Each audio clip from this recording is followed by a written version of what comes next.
Hello everyone, Namaskar. Myself Dr. Dipali Gupta. I am a homeopathic practitioner. I have done my BHMS, that is Bachelor of Homeopathic Medicine and Surgery from Himachal Pradesh, and I have been serving humanity. I have been practicing since almost 12 years, treating number of cases successfully.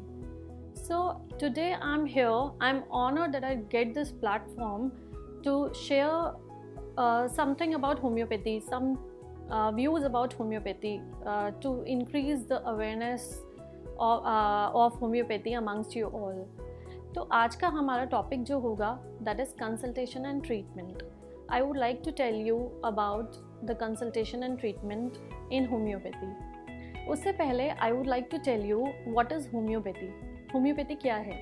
ये एक alternative mode of treatment है. You all know about allopathic mode of treatment, but there are few alternative medicines like homeopathy, Ayurveda, Siddha, Unani, yoga. So homeopathy is one of them. It is a very rapid and mild gentle form of healing. Rapid mild gentle क्यों है? क्योंकि इसकी जो medicines होती हैं, homeopathic medicines जो होती हैं, that are made of natural substances. ये मेडिसिन्स एक्सट्रैक्ट होती हैं फ्रॉम प्लांट्स, फ्रॉम वेजिटेबल्स, इनके पार्ट्स से, from minerals, from even human tissues, human resources.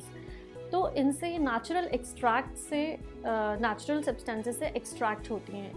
That is why it is a very natural form of healing. In homeopathy, we believe that body cures itself. Body has the power to cure itself. हम homeopathy में मानते हैं कि अगर कोई patient sick है तो patient is sick as a whole. उसका कोई ऑर्गन सिक नहीं है. Patient is diseased as a whole. So we cure the patient as a whole. तो आज हम थोड़ा सा डिस्कस करना चाहेंगे कंसल्टेशन के बारे में. First will start with consultation. तो जब कोई लेमैन सोचता है टू कंसल्ट अ होम्योपैथ, तो few questions obviously will come into his mind. तो वो क्या सोचेगा कि how to consult a doctor, how to consult a homeopath, और कितना टाइम लेगी मेरी इलनेस क्योर होने में. सो सर्टेन क्वेश्चंस, और क्या क्वेश्चंस मुझसे पूछे जाएंगे, what questions will put doctor is going to ask from us. तो उसका एक सिंपल आंसर होता है. जो होम्योपैथी का जो फंडामेंटल प्रिंसिपल है, that is based on totality of symptom. When a patient comes to us, हम उसके कंप्लीट केस हिस्ट्री लेते हैं. उसके नॉट ओनली फिजिकल जनरल्स, हम उसके मेंटल जनरल्स भी लेते हैं. उसके सोशल बिहेवियर के बारे में हम पूछते हैं. फिजिकल जनरल्स जैसे कि हम पूछेंगे कि उसका मोशन, बोवल मूवमेंट्स कैसे हैं, उसका यूरिन आउटपुट कैसा है. Urine that I am going to discuss with you all further कि उसकी डिटेल्स के बारे में. बट हम टोटलिटी ऑफ सिम्टम्स लेते हैं. एक उसको बोलते हैं केस टेकिंग. हम पूरे केस हिस्ट्री लेंगे पेशेंट की, और फिर उसको मेडिसिन प्रेस्क्राइब करेंगे according to his case taking. So proper knowledge of case taking a homeopath must possess. He must be diligent to take the case taking. He must be very careful in case taking. Then only we can select the best remedy and potency also for a selected case. Then क्या questions हम case taking में mostly cover करते हैं. Patient हमारे पास आया तो जो initially वो जो फर्स्ट एंड फॉरमोस्ट सिम्टम हमें बताएगा कि डॉक्टर साहब हमें तो पेन है, डॉक्टर साहब मुझे ये एलर्जी की प्रॉब्लम है. तो जो फॉरमोस्ट, जो मेन उसको कंप्लेंट होगी, that will be considered as chief complaint. तो फर्स्ट क्वेश्चन जो हम पूछेंगे, या पेशेंट खुद आके भी बताता है generally, that is chief complaint. उससे पहले उसका नेम लेंगे, एज लेंगे, सेक्स लेंगे, because all of these things matter. कुछ प्रॉब्लम्स एज रिलेटेड होती हैं तो इसलिए हमें एज भी पूछनी होती है. Then some problems are related to sex also, like few problems are more seen in females, few are in males. Like heart problems, they are generally seen in males. It is more common in males. So this is just an example. तो सबसे पहले जो हम note करेंगे that is chief complaint, जिससे patient सबसे ज़्यादा सफ़र कर रहा होता है. लाइक फॉर एग्जांपल मेरे पास कोई पेशेंट आता है तो वो कंप्लेन करता है कि मुझे बहुत ज़्यादा हेडेक रहता है. तो उसके बाद वो जो प्रॉब्लम्स बताएगा वो होते हैं अकम्पनिंग सिम्टम्स. लेकिन जो मेन प्रॉब्लम उसने मुझे बताई दैट इज़ हेडेक, और कहाँ हेडेक होता है, क्या होता है, वो भी हम डिटेल लेते हैं. तो second is location.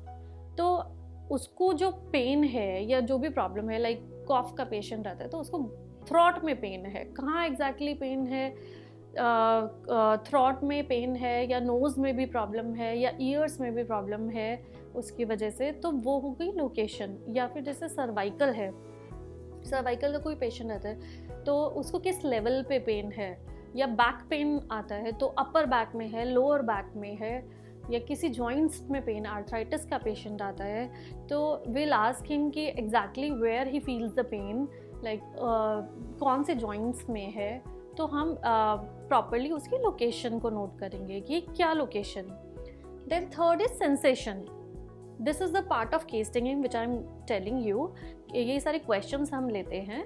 So sensation क्या होती है, when a patient comes to us, वो बोलता है कि पेन है, तो हम we try to ask him कि किस टाइप का पेन है, because pain is also various types. Like throbbing pain हो सकता है, पल्सेटिंग पेन हो सकता है, स्टैबिंग पेन हो सकता है, स्टिंगिंग पेन हो सकता है, burning pain could be there. तो पेन का ही इतनी सारी वेराइटी है. So it is very important for us to know what type of pain he is feeling. या फिर not only pain, like rhinitis का कोई पेशेंट आता है तो उसकी आईज़ में क्या सेंसेशन है. Sometimes patient says that I feel burning in my eyes, sometime patient says I feel cutting pain in my ears, sometimes patient says I have burning in my throat. So this is the sensation that we want to know कि किस type का pain he is feeling, क्या exactly, what exactly is he feeling. So this is very important. Then comes the causative factor. Causative factor is like not always there is a cause, but in most of the problems there is a cause. Patient आता है मेरे पास कि doctor साहब मेरा गला ख़राब है.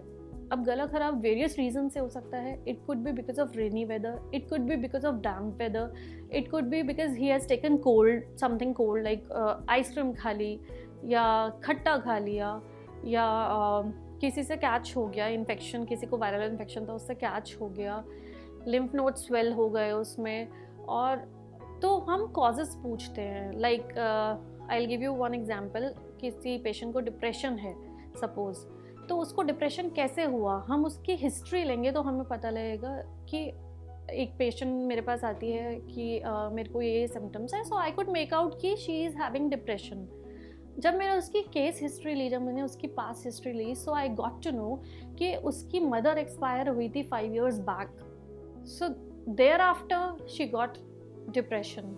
सो this comes under the element causative factor.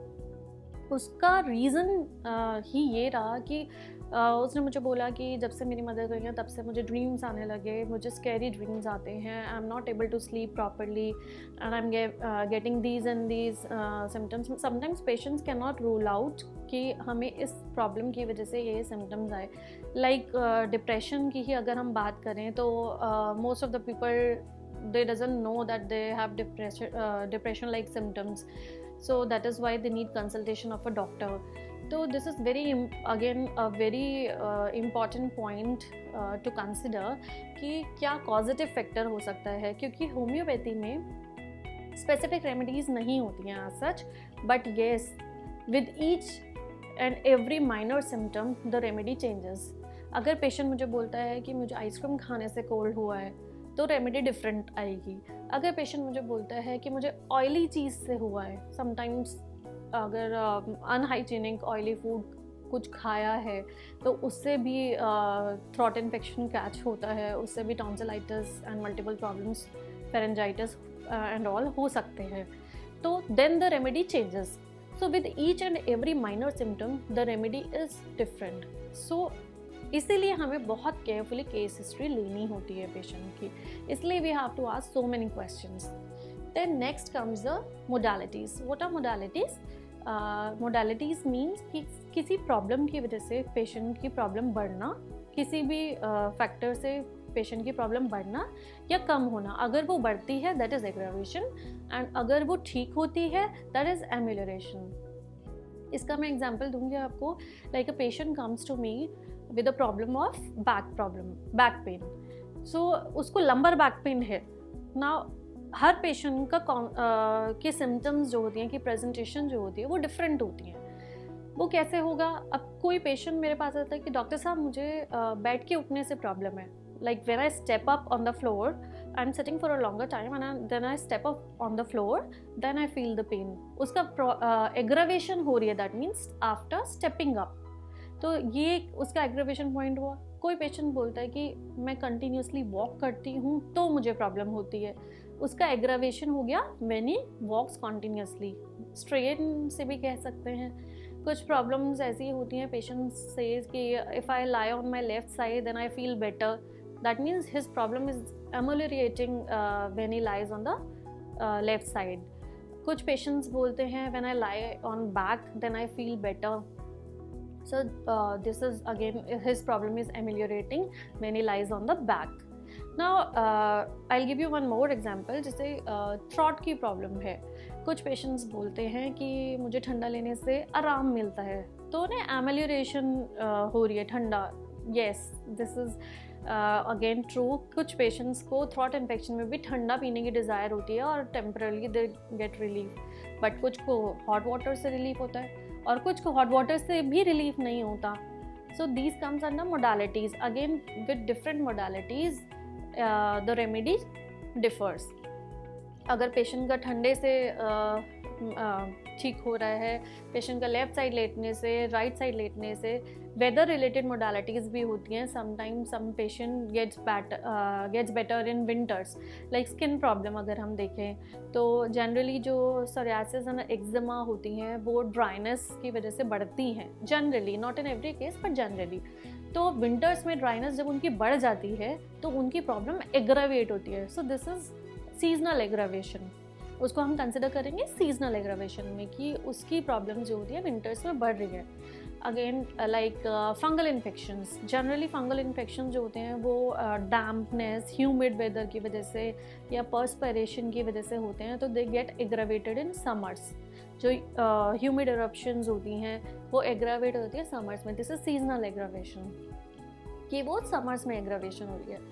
तो ये हमारे लिए बहुत इंपॉर्टेंट. हार्ट पेशेंट कोई आता है तो उसको स्टेयर्स चढ़ने पे प्रॉब्लम हो रही है तो उसकी प्रॉब्लम एग्रावेट होती है while climbing up the stairs. तो ये सारे रूब्रिक्स होते हैं जो हमें इम्पॉर्टेंटली नोट करने होते हैं, केयरफुली कंसिडर करने होते हैं. This is about modalities. Then comes the duration. Duration में 2 points we can cover. Firstly कि कितने टाइम से उसे प्रॉब्लम है. Like patient comes to me and say I have been suffering from asthma since 2 years. So वो 2 years है.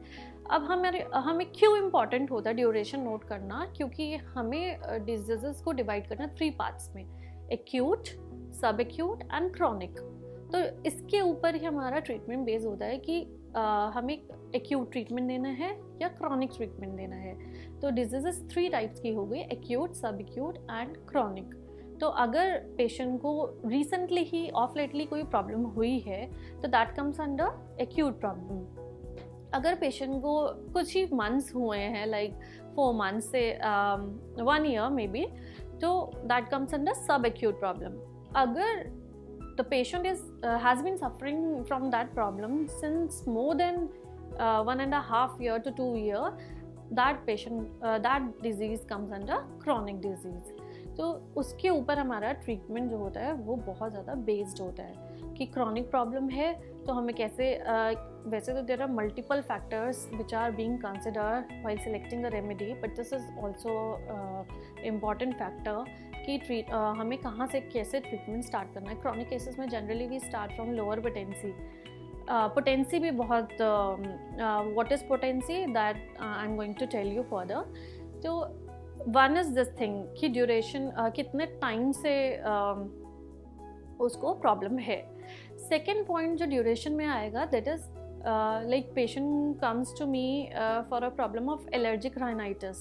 Allergic rhinitis में patient को bouts आते हैं sneezing के, most of the cases में they get bouts of sneezing. तो I'll ask them कि कितनी देर तक बाउट रहता है। कुछ पेशेंट्स को आधे घंटे ये प्रॉब्लम रहेगी, कुछ पेशेंट्स को 15 to 20 बाउट्स आएंगे, कुछ मतलब दे डिफर। या फिर इफ़ आई से for a case of headache मतलब आई आस्क देम कि कितनी देर तक हेडेक रहेगा। If you are not taking any medicine, if you are not taking any pain killer, तो कितनी देर तक हेडेक रहता है और फिर वो जाता है। क्योंकि उसमें भी ड्यूरेशन लाइक होती है। कुछ पेशेंट्स को सनराइज टू सनसेट रहेगा, मॉर्निंग हेडेक्स रहेंगे। कुछ पेशेंट को सनसेट टू सनराइज रहेगा, इवनिंग हेडेक्स रहेंगे, नाइट हेडेक्स रहेंगे।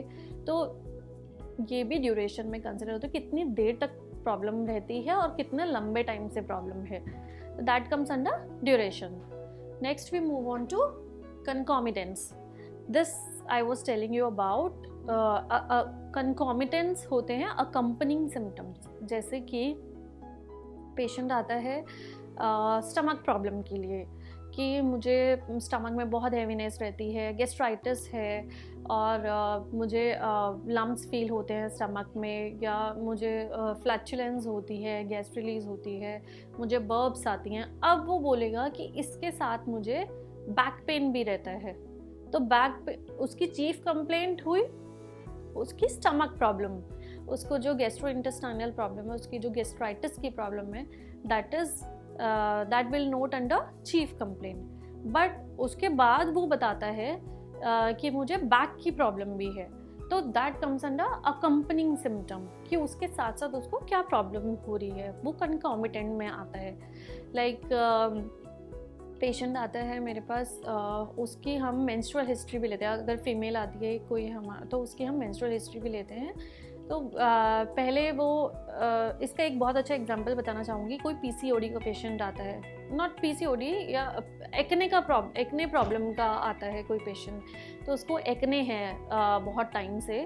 अब वो कहता है, जब मैं उसकी हिस्ट्री लेती हूँ पेशेंट की, तो मैं मेंस्ट्रुअल हिस्ट्री भी लूँगी। फीमेल कोई पेशेंट आती है तो I always take her menstrual history also, क्योंकि प्रॉब्लम्स हार्मोनल भी होती हैं।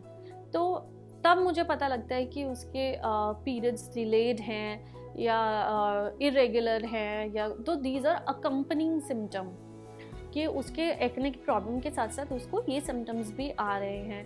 या कोई भी प्रॉब्लम हो सकती है कि उसको गैस्ट्रिक प्रॉब्लम है तो उसको जॉइंट पेन भी हो सकते हैं, या उसको हेडेक की प्रॉब्लम भी हो सकती है कि गैस्ट्रिक ही हेडेक में most of the gastric patient they get headache at the time of gastric attack, क्योंकि वो गैस कहते हैं सर में चढ़ जाती है, पेशेंट्स कहते हैं। तो वो हेडेक अकम्पनिंग सिम्टम में कंसिडर किया जाएगा। So this is also key note कि अकम्पनिंग सिम्टम क्या है पेशेंट के। Then comes the past history. Again very important point.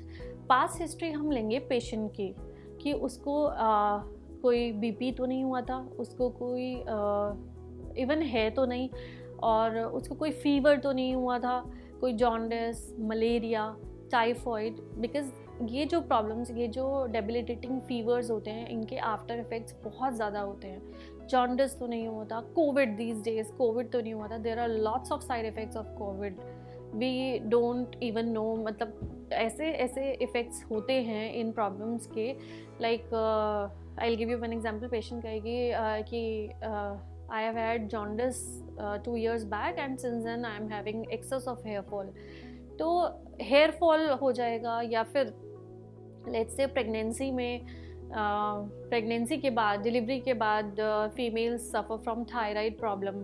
तो हम उसकी पास हिस्ट्री इसलिए लेते हैं, जैसे पास हिस्ट्री लेंगे तो हम फीमेल की इन केस ऑफ फीमेल्स हम उसकी चाइल्ड बर्थ हिस्ट्री भी लेंगे कि कितने साल पहले प्रेगनेंसी हुई थी, कितने अबॉर्शंस हुए, कितने मिसकैरेजेस हुए, और उसके बाद तो कोई प्रॉब्लम स्टार्ट नहीं हुई, क्योंकि पास्ट हिस्ट्री हमें हेल्प करती है कि एलिमेंट जो कॉजेटिव फैक्टर है वो जानने में, कि जैसे I gave you one example when I was telling you about causative factor, कि डिप्रेशन का कोई केस आता है तो हमें मोस्ट ऑफ द केसेस में उसका रीज़न पता लगता है if we take a proper case history, and if the patient is supportive enough, if the patient is cooperative enough to tell his कभी कभार patient gets very difficult and it's very difficult to make him speak about his past, तो इसलिए it is very tough on the part of homeopath.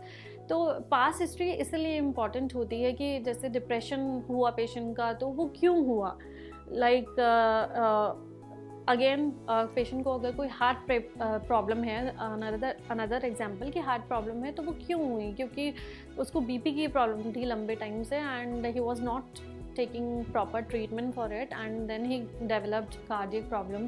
सो या फिर जैसे fevers, कोई debilitating fevers तो नहीं हुए थे, या पास्ट में कोई सर्जरी तो नहीं हुई थी. अगर कोई बैक पेन का पेशेंट आता है मेरे पास, जॉइंट पेन का, तो आई लास्ट कि कोई एक्सीडेंट तो नहीं हुआ था, कोई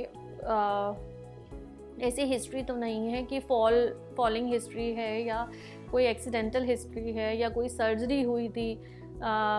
तो ये सब इसलिए हिस्ट्री लेनी बहुत ज़रूरी होती है. और अगेन फीमेल्स की हम मेंस्ट्रुअल हिस्ट्री लेंगे, जैसे अगर if a female comes to me with menopausal changes, तो उसकी भी हम मेंस्ट्रुअल हिस्ट्री लेंगे, पास्ट हिस्ट्री की, पहले पीरियड्स ठीक थे कि नहीं, कोई फाइब्रॉइड्स तो नहीं हुए थे, पीरियड्स रिलेटेड कोई प्रॉब्लम तो नहीं थी, लाइक पीसीओडी तो नहीं था, पॉलीसिस्टिक ओवेरियन डिजीज़ तो नहीं था. तो ये सब हमें हिस्ट्री लेनी होती है. Then comes the family history which is equally important.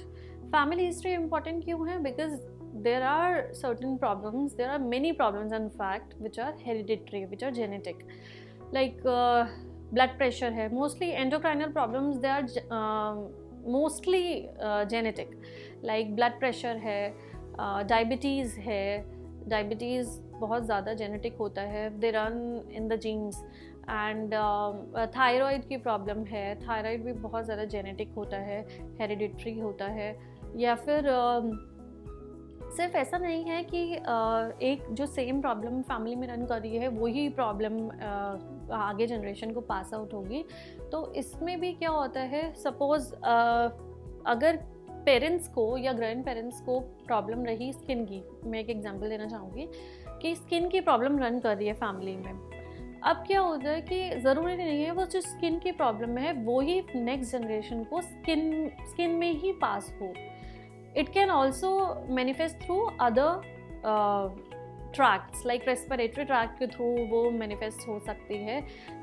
Suppose एक पेशेंट मेरे पास आता है तो उसको होती है प्रॉब्लम एक्जिमा की और बहुत साल से होती है, क्रॉनिक प्रॉब्लम होती है.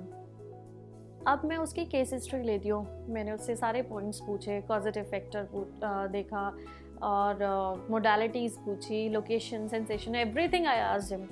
उसके बाद जब मैं उसकी फैमिली हिस्ट्री ले रही थी, मैंने पास्ट हिस्ट्री पूछी, कुछ नहीं पता लगा. उसके बाद जब मैंने उसकी फैमिली हिस्ट्री पूछी कि फैमिली में किसी को स्किन प्रॉब्लम थी, ही सेड नो, कोई प्रॉब्लम नहीं थी.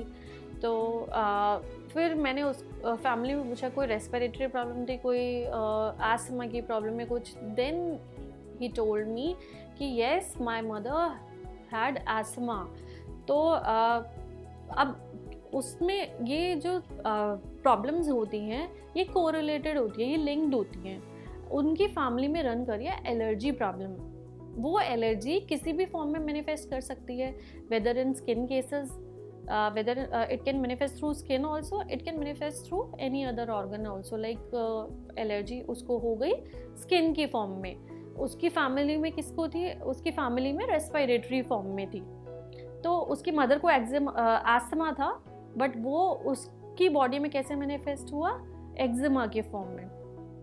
तो इसीलिए फैमिली हिस्ट्री बहुत इंपॉर्टेंट होती है। तो again for endocrinal problems also, अगर बीपी रन कर रहा है फैमिली में, समटाइम्स ये बहुत अच्छा रोल प्ले करती है। अगर फैमिली हिस्ट्री हमें पता हो तो हम पेशेंट को वार्न भी कर सकते हैं, हम उसको कॉशियस करेंगे कि दिस थिंग मतलब रन्स इन योर फैमिली, तो यू विल हैव टू उसकी मैनेजमेंट में उसको मतलब उसको हम प्रिकॉशंस बताएंगे, you will have to avoid this and you should maintain your life style and you should avoid sedentary life style and you should take these things in diet management भी बता सकते हैं। तो हम उसको कॉशियस कर सकते हैं। तो फैमिली हिस्ट्री इसमें भी बहुत इंपॉर्टेंट रोल प्ले करती है। Then comes the next point, that is physical generals. Physical generals क्या होते हैं? बहुत मेन चीज़ जो होती है फिज़िकल जनरल्स, क्योंकि उस पर ही पर्सन का लाइफस्टाइल हमें पता लगता है कि physical generals include his बॉबल movements. बॉबल movements क्या होंगी? These days most of the people they suffer from constipation. And why do they suffer from constipation? Because they have sedentary lifestyle. Most of them are like couch potato, और उनका जो occupational hazard होता है like they mostly sit on laptops and हमेशा sitting posture रहता है उनका, तो they suffer from constipation mostly. अब तो हम उसकी बॉबल मूवमेंट्स पूछेंगे, कॉन्स्टिपेशन तो नहीं है, डायरिया तो नहीं है, स्टूल कितनी बार हो रहा है, स्टूल की फ्रिक्वेंसी क्या है, कलर क्या है, मतलब every detail will take about is stool की। अगर if it is normal, if is motion is normal then it's fine. अगर कुछ प्रॉब्लम है तो will ask about the character of the stool, everything will take all the detail of the stool, frequency and is it smelling, और rectum में कोई मतलब उस itching, pain, piles की problem तो नहीं है, we'll ask each and everything. Then comes next physical general is urine.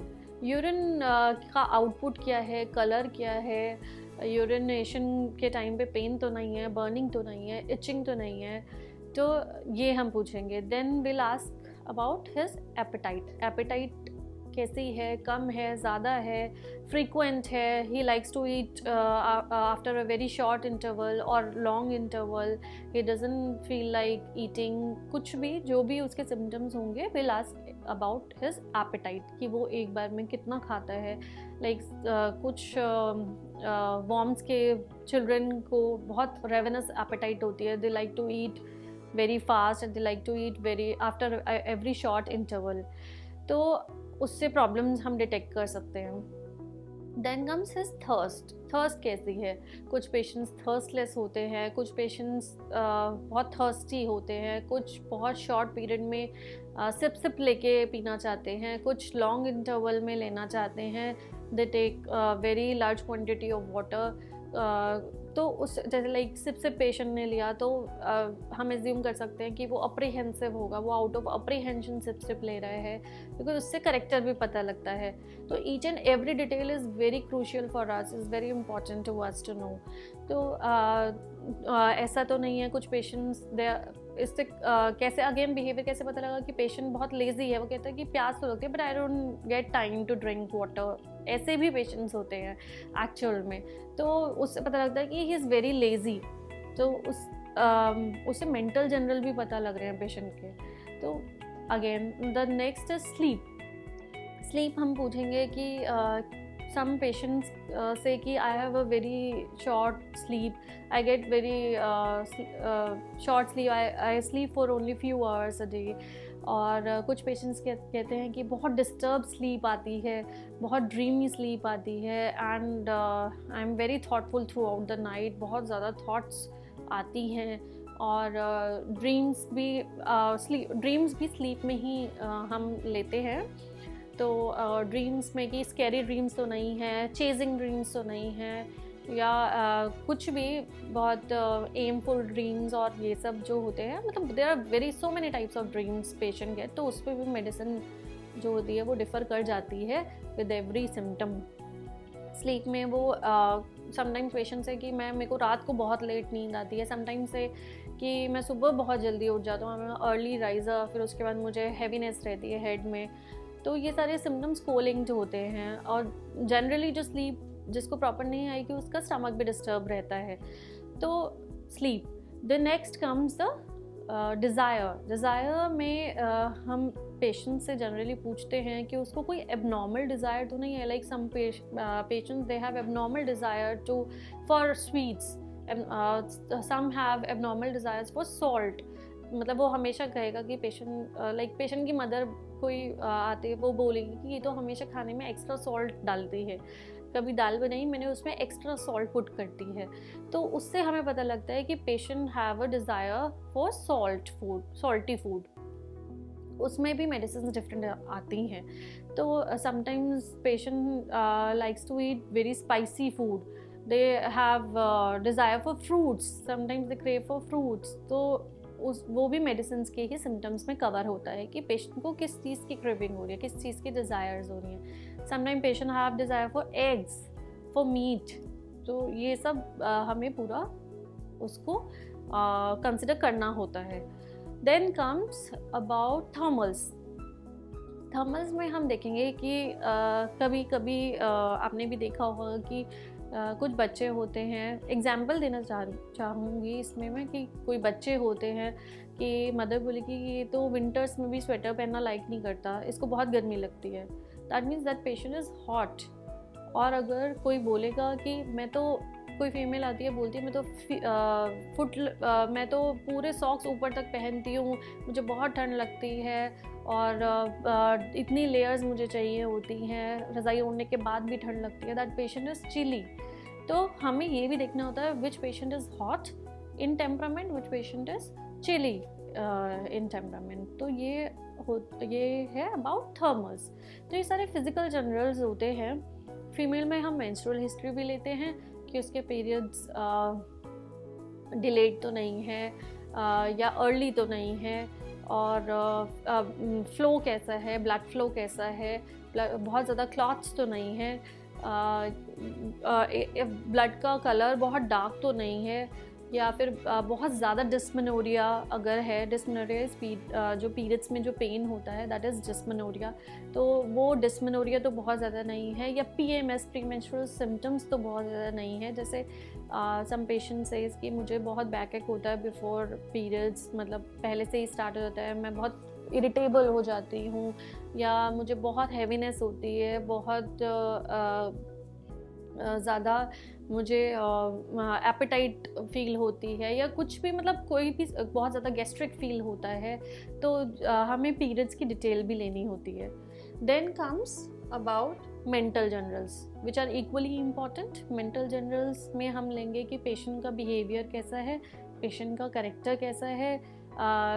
कुछ पेशेंट्स होते हैं दे आर ऑलवेज इन हरी, या कुछ उनका टेम्परामेंट लेंगे, इरिटेबल तो नहीं है, या फिर बहुत एंग्री तो नहीं है, अपना एंगर कैसे एक्सप्रेस करता है, हमें इसकी भी बहुत ज़्यादा डिटेल में जाना होता है। समटाइम्स पेशेंट में थिंक कि why is the doctor asking so many questions about me, like how does it matter, but homeopathy में ये बहुत ज़्यादा मैटर करते हैं mental generals.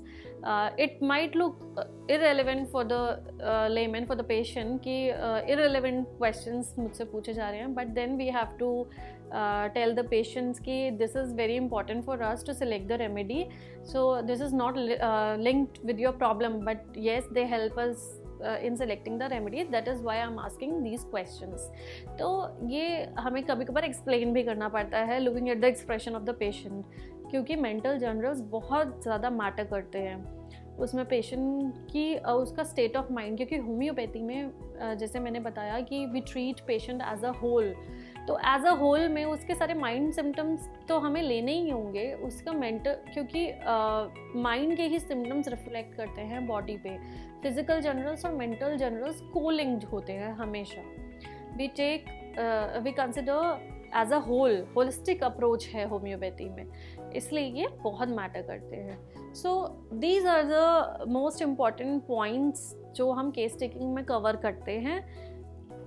Next we move on to कि कंसल्टेशन, अगर this question can also comes to a layman's mind कि क्या कॉस्टिंग होगी, तो this is very cost effective, very inexpensive, और कितना टाइम लगता है केस टेकिंग में, since we have to ask so many questions. तो फर्स्ट टाइम केस टेकिंग अगर हम कर रहे हैं, फर्स्ट टाइम कोई हमारे पास पेशेंट आता है तो it might take 45 minutes to 1 hour also. It depends on the case. जैसे मैंने बताया एक्यूट है, सब एक्यूट है, क्रॉनिक है, कितनी हिस्ट्री हमें रिक्वायर्ड है, तो उस पे डिपेंड करता है कितना टाइम लगेगा. सेकेंड विजिट में it doesn't take much time, but yes first visit में it might take around 45 minutes to 1 hour. Then charges that depends on the homeopath. Every homeopath has different consultation fee, so it is pointless to discuss about it. Then medicines जो होती हैं, बस ये homeopath generally खुद ही dispense करके देते हैं अपनी मेडिसिन, तो इसलिए मेडिसिनल कॉस्ट इज जनरली फी में ही एडजस्टेड होती है. देन वी हैव, क्योंकि उसके ग्लोब्यूल्स भी बहुत कॉस्ट इफेक्टिव होते हैं, बहुत इनएक्सपेंसिव होते हैं. ग्लोब्यूल्स जिसमें मेडिसिन डिजॉल्व होती है, that are made of goat's milk. When a patient comes to us, जब वो हमें कंसल्ट करने आता है होम्योपैथ को, तो वो कुछ क्वेश्चंस ऑब्वियसली उसके माइंड में होते हैं, हर पेशेंट के माइंड में होते हैं, हर लेमैन के माइंड में होते हैं. तो he is free to ask any of the question. Generally जो क्वेश्चन माइंड में आ सकता है कि डॉक्टर को देखे, if the doctor is looking young then he might ask कि आपको कितना टाइम हो गया यहाँ बैठते हुए. ऐसे बहुत, it's a very common question कि आप कितने टाइम से यहाँ प्रैक्टिस कर रहे हैं, कितना टाइम हो गया आपको यहाँ.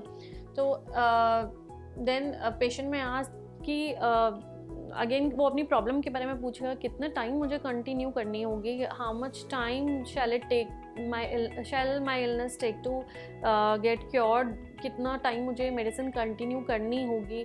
वो ये उसके माइंड में एक क्वेश्चन आ सकता है कि अगर ये मेडिसिन मुझे सूट नहीं करी तो कोई एलर्जी तो नहीं होगी, मुझे कोई और प्रॉब्लम तो नहीं क्रिएट होगी.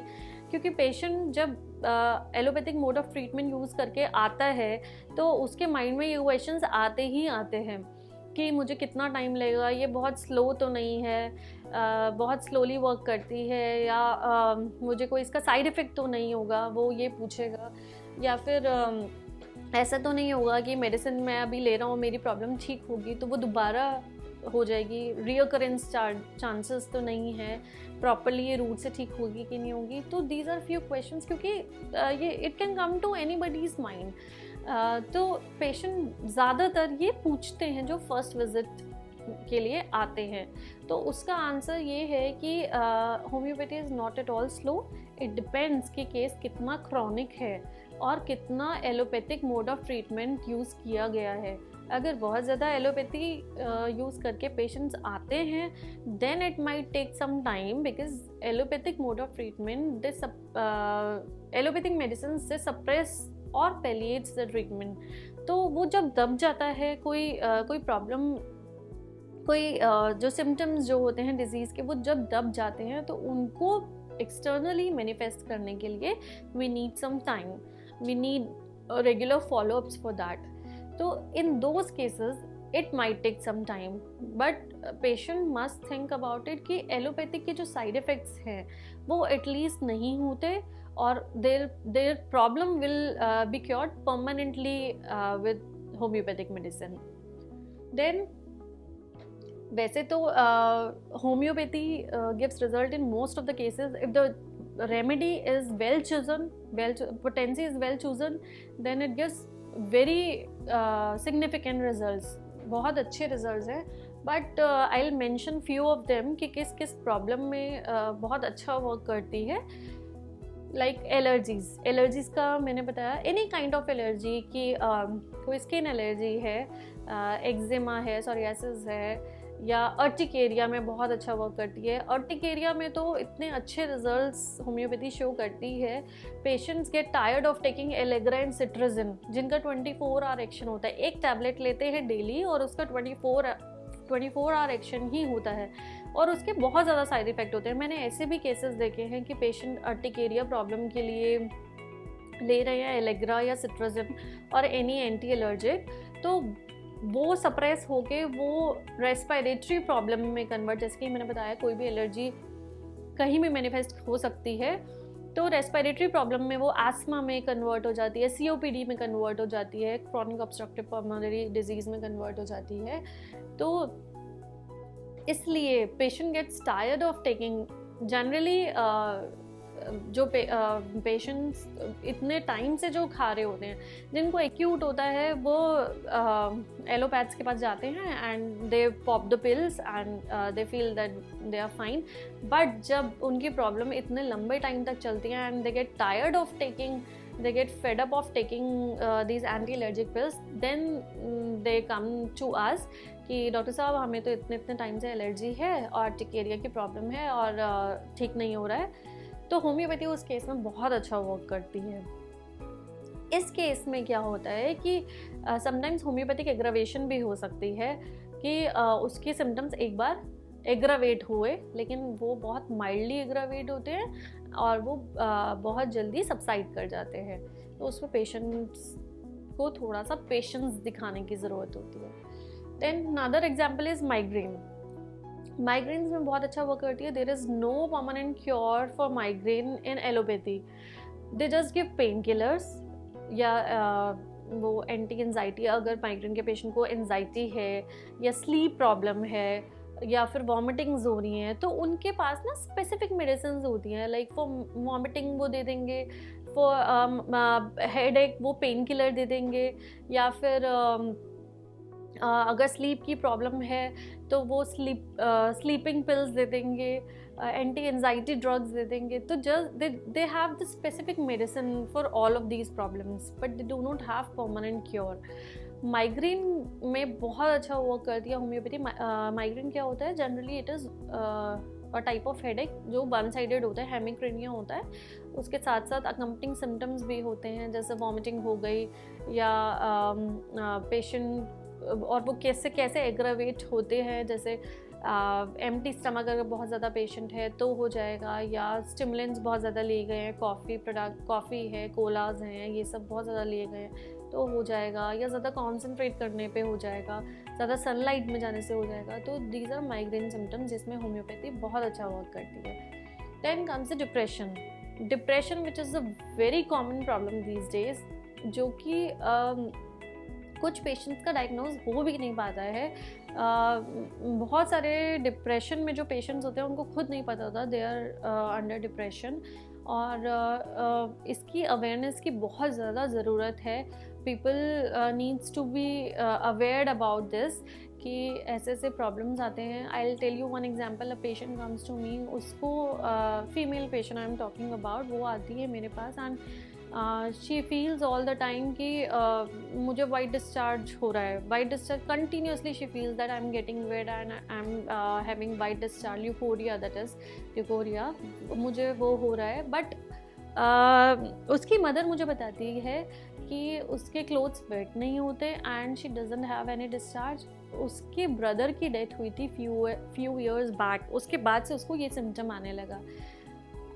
You won't believe this is also one of the symptom of depression, कि उसको होता नहीं है बट उसको इल्यूजन हो रही है, उसको ऐसा लग रहा है कि आई एम हैविंग ल्यूकोरिया प्रॉब्लम, और उसको वेट फील होता है ऑल द टाइम। तो अब ऐसे ऐसे सिम्टम्स होते हैं डिप्रेशन की कि ना तो पेशेंट ना उसके फैमिली मेम्बर्स सोच सकते हैं कि ये डिप्रेशन के सिम्टम्स होंगे। तो अगर कोई छोटी सी प्रॉब्लम भी हो रही है तो then we should go to a doctor and consult him.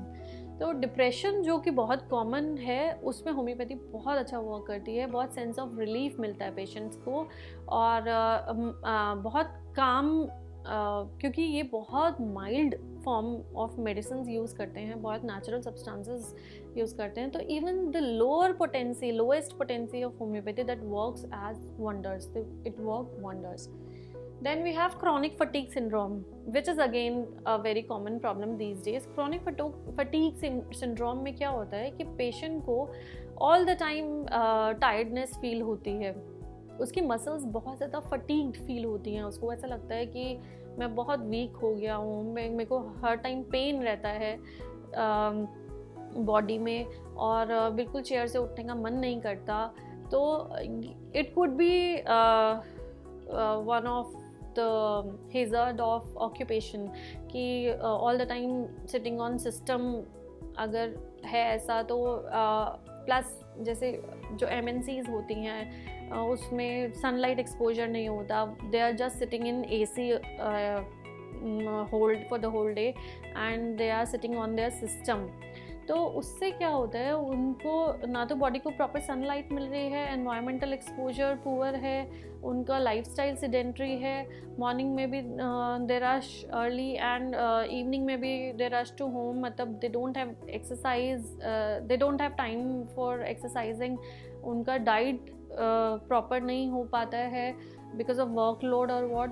तो उसकी वजह से ये सिम्टम्स आते हैं, एंजाइटी होना, क्रॉनिक फटीग सिंड्रोम होना, जिसमें होम्योपैथी बहुत अच्छा वर्क करती है। Then we have rheumatoid arthritis, joint में पेन होना, फिंगर किसी पेशेंट को फिंगर जॉइंट्स में पेन होता है, स्मॉलर जॉइंट्स में होता है, स्टिफनेस हो जाती है, बहुत ज़्यादा स्टिफ फील होती हैं फिंगर्स टू मूव।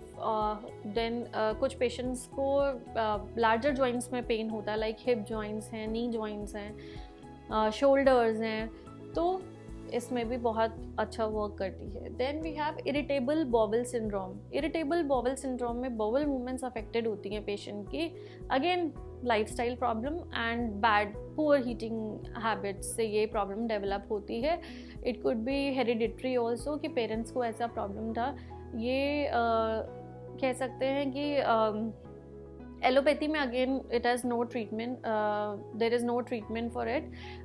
वो सिर्फ लेग्जेटिव्स दे देंगे अगर कॉन्स्टिपेशन है, अगर लूज मोशंस रहते हैं तो परगेटिव्स दे देंगे, but they don't have permanent cure for it. Homeopathy में with medicines, diet management for few years अगर की जाए तो परमानेंट क्योर बिल्कुल पॉसिबल है। Then we have premenstrual syndrome. Premenstrual syndrome that is the thing I told you कि menses से पहले, पीरियड से, मेंस्ट्रुएशन से पहले फीमेल्स को कुछ सिम्टम्स आने स्टार्ट हो जाते हैं, कुछ फीमेल्स को, and it is because of hormones. But अगर एक्सेसिव सिम्टम्स आते हैं पीरियड से पहले तो दैट इज़ नॉट नॉर्मल। उससे क्या होता है, daily routine impact, daily routine hamper होता है पेशेंट का, वो डिस्कम्फर्ट, उसकी डेली एक्टिविटीज़ जो होंगी उसमें अफेक्ट करेगा। तो अगर एक्सेस सिम्टम्स आते हैं मेंस्ट्रुएशन से पहले, you should definitely consult the doctor. तो होम्योपैथी में इसके लिए बहुत अच्छा ट्रीटमेंट है। देन माइनर इश्यूज जो हैं, एक्यूट प्रॉब्लम्स, कॉमन कोल्ड है, इन्फ्लुएंजा है, कॉफ है, या कोई ब्रूजेस हैं, कोई इंजरी है, स्मॉल इंजरी भी है, तो उसमें भी बहुत अच्छा वर्क करती है। कोई कट्स हैं, वूंड्स हैं, बर्न्स हैं, तो it works very well. So these are the few examples जिसमें होम्योपैथी बहुत अच्छा वर्क करती है। नाउ ट्रीटमेंट में I will tell you one example of headache. Headache का कोई अगर पेशेंट मेरे पास आता है, सबसे पहले मैं उससे क्या पूछूंगी? ट्रीटमेंट के लिए मुझे उसकी केस टेकिंग लेनी पड़ेगी पहले, कि क्या उसके सिम्टम्स होंगे पूरी डिटेल में। तो सबसे पहले पेशेंट खुद ही बताएगा कि मुझे हेडेक होता है। Let's say patient of migraine का पेशेंट आता है कि डॉक्टर साहब मेरे राइट साइड में पेन होता है, राइट हेड में पेन होता है, और वो पूरी लोकेशन जनरली खुद ही बताता है कि क्या होता है, कि आईज से स्टार्ट होता है and it extends backwards to the nape till the nape of neck, या फिर नेप ऑफ नेक से स्टार्ट होता है, या फिर फोरहेड में पेन है and it extends to the orbit of eyes, और पीछे बैक में भी जाता है, या जो भी एक्सटेंशन है उसकी या लोकेशन है वो पेशेंट खुद ही बताता है कि where in the head is the pain. उसके बाद क्या सेंसेशन है, व्हाट एग्जैक्टली ही फील्स, कि समटाइम पेशेंट इज पल्सेटिंग है, ऐसे टुप टुप टुप टुप टुप टुप होती है, थ्रॉबिंग है, ऐसा लगता है कि नस फट जाएगी। कभी कभी पेशेंट कहता है ऐसा लगता है नस फट जाएंगे, दैट इज़ बर्स्टिंग हेड, बहुत ज़्यादा सिवियर उसको पेन होता है, बर्स्टिंग हेडेक होता है। पेशेंट कहता है कि कभी कभी डल पेन होता है, कि डल पेन रहता है हेड में ऑल द टाइम। कभी कहता है बहुत शार्प पेन है, या रुक रुक के पेन हो रहा है, इंटरमिटेंट पेन होता है, या एक फ्लो में पेन होता है। तो क्या सेंसेशन होती है, फिर आइज़ में अगर वो एक्सटेंड करे तो आइज़ में क्या सेंसेशन है, तो वो हम पूछेंगे। और कैसे how it begins and how it ends. Like sometimes patient is on empty stomach, then it may start. कैसे ट्रिगर होता है वो भी उसको कंसिडर करते हैं हम कि सनराइज से सनसेट तक अगर हो रहा है तो सन से ट्रिगर हो सकता है, या even when patient is not going to sun तो भी उसको हेडेक हो सकता है मॉर्निंग टाइमिंग्स में, या फिर एम्प्टी स्टमक, या जैसे मैंने अब पेशेंट कहता है कि डॉक्टर साहब मैं मूवी देखने गया था और मुझे वहाँ से ट्रिगर हो गया। मूवी देख रहा है, वो बिग स्क्रीन पे मूवी देख रहा है, वो कॉन्सेंट्रेट करके देख रहा है इतने घंटे 3 आवर्स के लिए, तो उसको हेडेक हो जाएगा। या कुछ स्टडी कर रहा है, या लाउड नॉइज़ से भी हो सकता है, बहुत ज़्यादा लाउड म्यूज़िक चल रहा है या बहुत ज़्यादा शोर है एनवायरनमेंट में, तो या वो बहुत ज़्यादा टायर्ड है, बहुत एक्सर्शन हो गई, एक्सर्शन से भी बहुत हेडेक होता है। तो how it begin, how it ends, how long it last, again duration आ गई कि कितनी देर वो लास्ट करता है हेडेक, कितनी देर के लिए उसको हेडेक होता है। How long they have had them, any accompanying symptom, कि उसके साथ कोई नॉजिया तो नहीं है। समटाइम पेशेंट से मुझे ऑल द टाइम वॉमिट जैसा फील होता है बट वॉमिट होती नहीं है। समटाइम पेशेंट से मुझे बहुत एक्सेस वॉमिटिंग होती है, कि हेडेक जब बहुत हाई लेवल का हो जाता है तो मुझे वॉमिटिंग स्टार्ट हो जाती है, कंटिन्यूस वॉमिटिंग होती है। या फिर उसकी आइज़ में पेन, ये भी अकम्पनिंग सिम्टम आ गया। देन एनी टेस्ट, कोई टेस्ट तो नहीं कराए। Sometimes patient go for MRI, generally नहीं जाते हैं बट कुछ पेशेंट जो बहुत ज़्यादा अपने लिए होते हैं क्यूरियस कि मुझे क्या प्रॉब्लम हो गई है, तो दे गो फॉर MRI ऑल्सो। तो कोई हम भी वो हिस्ट्री भी लेंगे कि कोई टेस्ट तो नहीं कराया previous. Then consultation proceeds with the following questions, कि उन्होंने क्या ट्रीटमेंट लिया। हम पूछेंगे कोई पहले एलोपैथिक ट्रीटमेंट तो नहीं लिया था, अगर बहुत ज़्यादा, या कोई और ट्रीटमेंट फॉर दैट मैटर, कि कोई और ट्रीटमेंट तो नहीं लेकर, या कोई होम्योपैथिक ही ट्रीटमेंट तो नहीं लिया था पहले। कुछ पेशेंट्स ऐसे भी होते हैं कि डॉक्टर साहब मैंने होम्योपैथिक ट्रीटमेंट लिया था उन डॉक्टर से but it didn't give me any relief, तो वो भी हमें हिस्ट्री लेनी होती है कि पहले क्या क्या ट्रीटमेंट लिया है। देन कैसे आया उसको हेडेक, की लैक ऑफ स्लीप से, जैसे मैंने बताया, अगर स्लीप प्रॉपर नहीं है, एग्जर्शन है, कोई फूड एलर्जी ऐसे हो सकती है, कोई लाइक किसी पेशेंट को चीज़ सूट नहीं करता, कॉफ़ी सूट नहीं करती, चॉकलेट सूट नहीं करती माइग्रेन पेशेंट्स को, या कोलाज ड्रिंक करने से होता है। तो ये कुछ फैक्टर्स हैं जिनसे हेडेक ट्रिगर होता है, तो this we have to ask from the patient. And frequency of occurrence of the pain is mapped looking at seasons, जैसे सीजनल तो नहीं है। कुछ पेशेंट्स होते हैं जिनको विंटर में ज़्यादा होता है, कुछ को डैम्प वेदर में ज़्यादा होता है, तो वो हमें सीजनल जो मोडालिटीज़ हैं उसकी एग्रावेशन और एमेलियोरेशन वो भी पूछने होते हैं। अगेन कोई भी प्रॉब्लम आती है जैसे skin problem, depression, anxiety, stomach health condition, तो वो भी हम उसको इंक्वायर करेंगे। तो हाउ दिस प्रोसेस वर्क्स, इसमें ये होता है कि लाइक जो बेसिक जो फंडामेंटल प्रिंसिपल है होम्योपैथी का, that is like cures like, कि सिमिलर अफेक्शन, जैसे जो सिम्टम्स मेडिसिन है वो ब्रेन में जाके अफेक्ट करेगी और हायर इंटेंसिटी के सिम्टम्स प्रोड्यूस करेगी जो पैथोजन ने जो प्रोड्यूस किए थे उससे सिमिलर, और फिर उसको एक्सटिंग्विश करेगी। मतलब बॉडी का नेचुरल डिफेंस मैकेनिज्म होता है उसको ट्रिगर करेगी। जैसे कि रेड अनियन जो होती है वो आइज़ में टीयर्स कॉज करती है, तो आइज़ में टीयर्स कॉज करती है, तो उससे एक मेडिसिन होती है हमारी एलियम सीपा रेड बल्ब से ही बनी होती है अनियन के, तो वो same kind of symptoms treat करती है कि अगर आइज़ में वाटर आ रहा है तो उसमें वो वर्क करती है। तो then we have what is the process, कि पोटेंटाइजेशन और सकशन दो प्रोसेस होते हैं जिनसे मेडिसिन बनती है। पोटेंटाइजेशन और सकशन जो होते हैं वो नेचुरल सब्सटेंसेस जो स्टार्टिंग मटेरियल लिया जाता है मेडिसिन बनाने के लिए, जो कि नेचुरल रिसोर्सेज से लिया जाता है, plants, vegetables, minerals, animals, human resources, उनसे लिया जाता है। तो this starting material undergoes potentization and succussion, जिससे कि उसकी मेडिसिनल पावर को एक्टिवेट किया जाता है, मेडिसिनल वैल्यू उसकी इंक्रीज की जाती है। तो उसके बाद ये हम होम्योपैथिक मेडिसिन में कभी कभी टिंक्चर्स भी यूज़ कर सकते हैं, कभी कभी पेटेंट्स भी यूज़ कर सकते हैं, फ्यू ऑइंटमेंट जेल्स भी हम यूज़ करते हैं एक्सटर्नल एप्लीकेशन के लिए।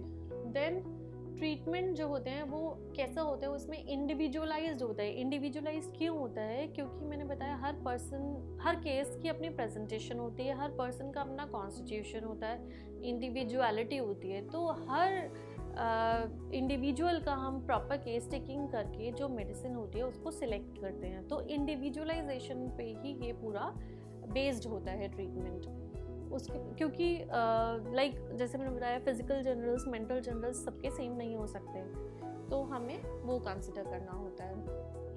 देन हम देखेंगे कि हीट और कोल्ड से, ह्यूमिडिटी से क्या रिएक्शन है। Again this comes under the case history की जैसे कि चिल्ड्रन में कॉमन एलर्जीज होती हैं, कॉलिक है, आस्थमा है, ओटाइटिस मीडिया है, एक्जिमा है, बिहेवियरल डिसऑर्डर्स हैं, डायरिया हैं, इनमें बहुत अच्छा वर्क करती है होम्योपैथी। तो अगर राइट प्रोपोर्शन में दी जाए और राइट पोटेंसी में दी जाए, राइट डोजेज दी जाए, सिमिलर मेडिसिन सिमिलम सिलेक्ट किया जाए, तो वो चिल्ड्रन की बॉडी के इम्यून सिस्टम के लिए बहुत अच्छी होती है homeopathic medicine.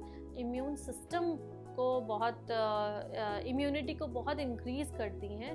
So homeopathic medicine are very effective and very good for children also.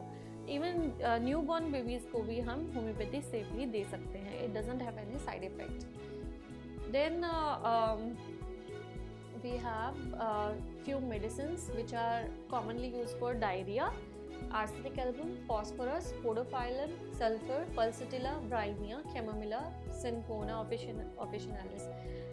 Although there are no specific remedies in homeopathy की जैसे एलोपैथी में होता है, अगर आप एलर्जी के लिए जा रहे हैं तो एलेग्रा देंगे, सिट्राजिन देंगे, they have very few remedies and very few specific remedies. Fever के लिए जाएंगे तो पैरासीटामोल है, क्रॉसिन है एंड ऑल, तो they have specific remedies, but in homeopathy there are no specific remedies. But let me mention few of the medicine which are commonly used for diarrhea.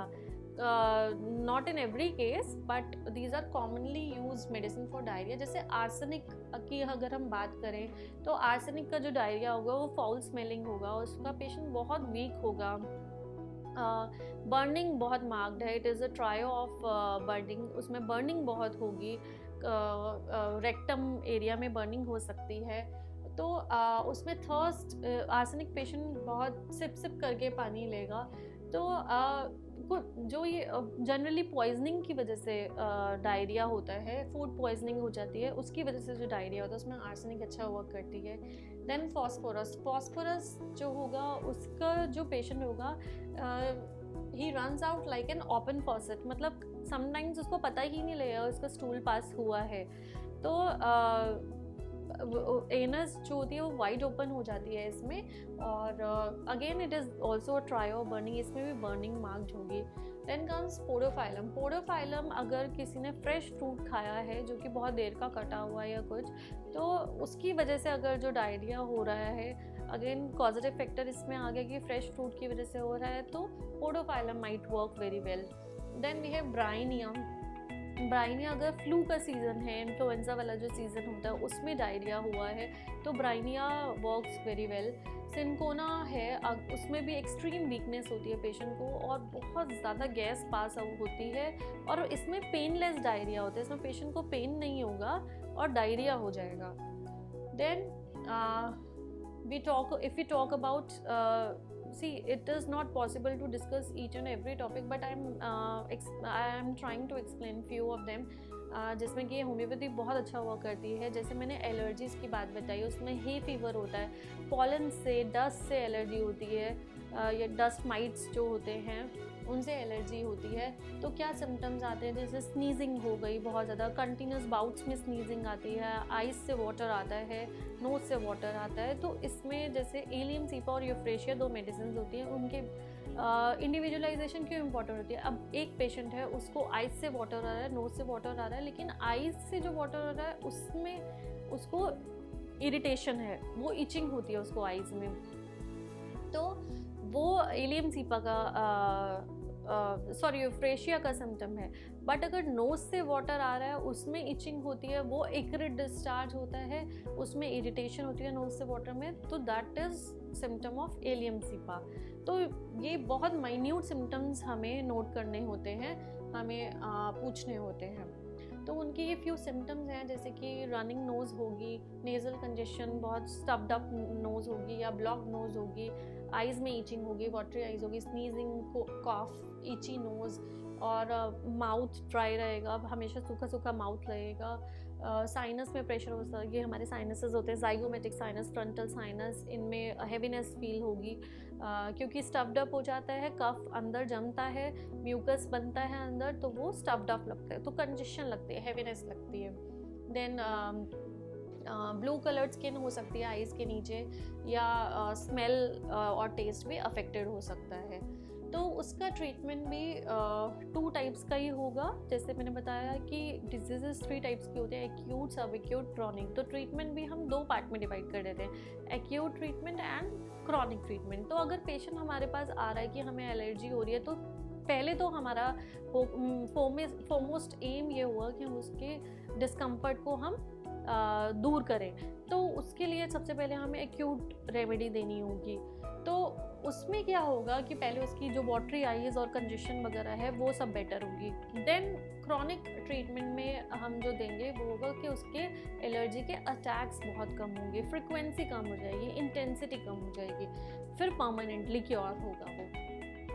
तो ये सब होगा। देन वी हैव, इसलिए हमें constitutional remedy select करनी होती है, constitutional medication देते हैं, कोई स्पेसिफिक मेडिसिन नहीं होती, कोई उसमें शॉर्ट रूट नहीं होता, शॉर्टकट नहीं होता। तो हम कॉन्स्टिट्यूशनल ट्रीटमेंट ऐसे केसेस में जनरली कब स्टार्ट करते हैं, जैसे पेशेंट की जब साइकिल स्टार्ट होने वाली होती है, एक एग्रावेशन अगर पेशेंट को हो रही है चेंज ऑफ वेदर में, समर्स से जब विंटर्स में मूव करता है, अक्टूबर नवंबर के वेदर में अगर कोई पेशेंट उसका सिम्टम एग्रावेट हो रहा है, तो एटलीस्ट हम 3 मंथ्स पहले, 3 मंथ्स प्रायर उसका ट्रीटमेंट स्टार्ट करेंगे, chronic treatment, so that body के अंदर सफिशिएंट मेडिसिन जाए पहले उसके एक्शन के लिए। तो ये सब चीज़ें हमें बहुत ध्यान रखनी पड़ती हैं। उसके बाद these are dandruff, allergic dermatitis, urticaria, skin allergy. ये भी ऐसे केसेस में होम्योपैथी बहुत अच्छा वर्क करती है, और एलोपैथी सप्रेस करती है, हमेशा पेलिएट करती है। स्किन केसेस की फ्यू मेडिसिन्स जो कि बहुत अच्छा वर्क करती हैं वो है ग्रेफाइट्स, आर्सेनिक एल्बम बहुत अच्छा वर्क करती है। ग्रेफाइट्स में जैसे स्कैब्स बन जाते हैं, ब्लैकिश इरप्शंस बहुत होती हैं, डैम्प वेदर में इसका एग्रावेशन होती है, एक्जिमा के लिए बहुत अच्छी मेडिसिन है। Arsenic album chronic eczema, urticaria में बहुत अच्छा वर्क करती है। I am naming them but they are not always used in the cases, these cases.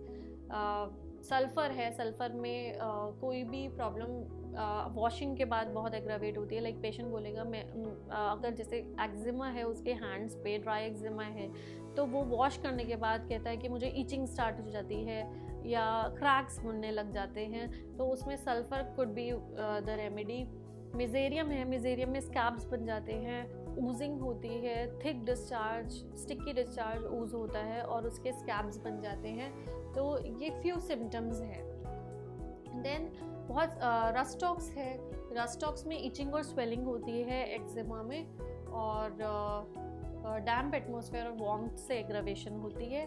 Then thuja है, जैसे वॉट्स के केसेस में थूजा बहुत अच्छा वर्क करती है, नॉट इन एवरी केस। और कोई ब्राउन एज स्पॉट्स है, जैसे अगर फेस पे एज रिलेटेड स्पॉट्स हैं उनमें भी थूजा बहुत अच्छा, मिलिया होते हैं, वाइट हेड्स होते हैं, उनमें थूजा बहुत अच्छा वर्क करती है। नेट्रम्यूर है, नेट्रम्यूर किसी भी ऑयली स्किन है, ड्राई स्किन है, उससे रिलेटेड कोई डिसऑर्डर होते हैं, it works very well. Homeopathy childrens के लिए भी बहुत सेफ़ है, और इवन प्रेग्नेंट लेडीज़ के लिए बहुत सेफ़ है। तो कोई भी एलर्जी है उसके लिए बहुत सेफ़ है। So I would recommend go and try homeopathy, and it is a very mild form of medicine, mild mode of treatment which cures your problem permanently. ये सिर्फ सप्रेस नहीं करता, सिर्फ पैलिएट नहीं करता, ये रूट से आपकी प्रॉब्लम को क्योर करेगा. So go and consult if you are facing any discomfort and which is affecting your daily routine. तो आपको एक होम्योपैथिक डॉक्टर की ज़रूरत है. So by this I would like to end my topic, and thank you very much for listening to me patiently. Thank you, Dr. Dipali, VHMS.